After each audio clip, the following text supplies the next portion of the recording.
और इसीलिए ये सवाल उठ रहा है कि जब ये सीज फायर होने वाला है तो इसमें कितना नुकसान हुआ है। देखो, नुकसान तो बहुत ज़्यादा है। नुकसान सुनकर आपका दिल दहल जाएगा।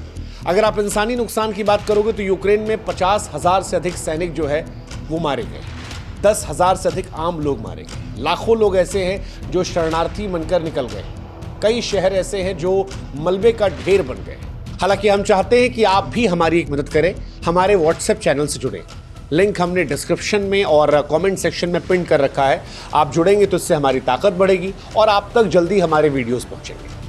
जहां तक बात रूस के नुकसान की है, रूस के नुकसान को लेकर क्लैरिटी एक्चुअली नहीं है। तो रूस से खबरें बाहर आती नहीं है, दूसरा अमेरिका या वेस्टर्न मीडिया जो खबर बताता है वो पूरी सही नहीं होती। ऐसे में जो नुकसान रूस की बात की जा रही है वो तकरीबन कहा जा रहा 7 लाख सैनिक घायल और मारे मिलाकर है।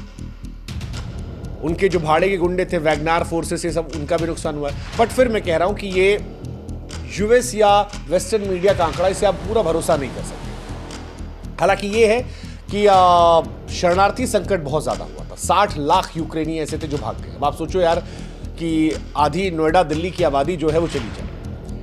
अगर आप फाइनेंस के नुकसान की बात करोगे या देश के नुकसान की, तो यूक्रेन की अर्थव्यवस्था जो है वो खत्म हो गई। स्कूल, सड़कें, अस्पताल सब बर्बाद हो गए। मतलब विश्व बैंक की तरफ से एक रिपोर्ट आई थी जिसमें कहा गया कि अगर यूक्रेन को दोबारा खड़ा करना है तो 500 अरब डॉलर, तकरीबन 42 लाख करोड़ रुपए जो है वो देने पड़ेंगे, तब जाकर शायद उनकी हालत ठीक होगी। रूस इन कंपैरिजन मजबूत देश था, लेकिन रूस पर भी बहुत बैन लगा। सारे वेस्टर्न कंट्रीज ने रूस पर बैन लगा दिया, रूस को कंगाल कर दिया। रूस का तेल और गैस का धंधा जो था वो खत्म हो गया। रूबल की कीमत जो थी वो गिर गई। बहुत सारी कंपनियां ऐसी हैं जैसे कोक थी और मैकडॉनल्ड्स, इन्होंने रूस को छोड़ दिया, गुड बाय कर दिया। तो रूस को अंदर से बाहर से बिजनेस पॉइंट ऑफ व्यू से बहुत बहुत ज़्यादा नुकसान।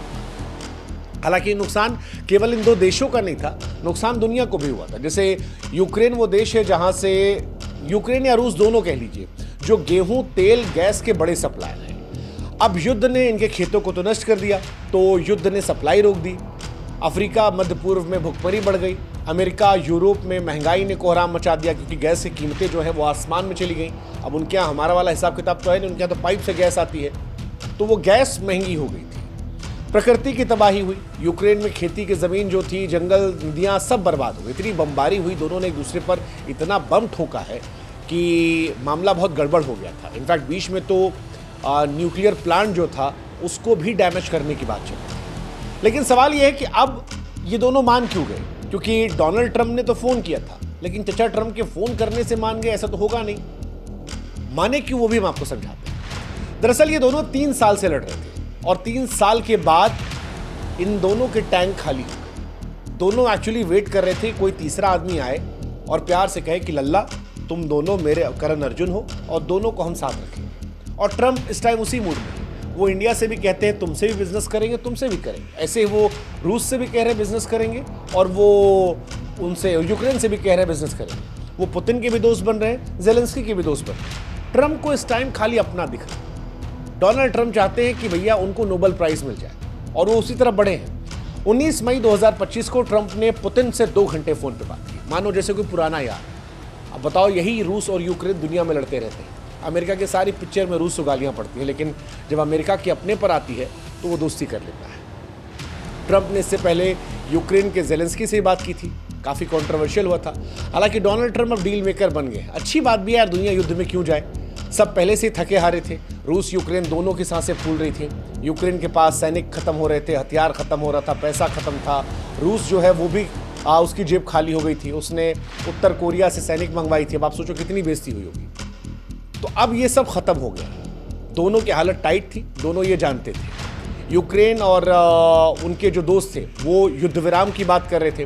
तो डोनाल्ड ट्रंप को लगा कि जब दोनों इस बात पर तैयार है कि यार 30 दिन का सीज फायर कर लेते हैं तो क्यों ना ख़त्म कर लेते हैं, और इसी वजह से ये सारा जो है हिसाब किताब हो गया।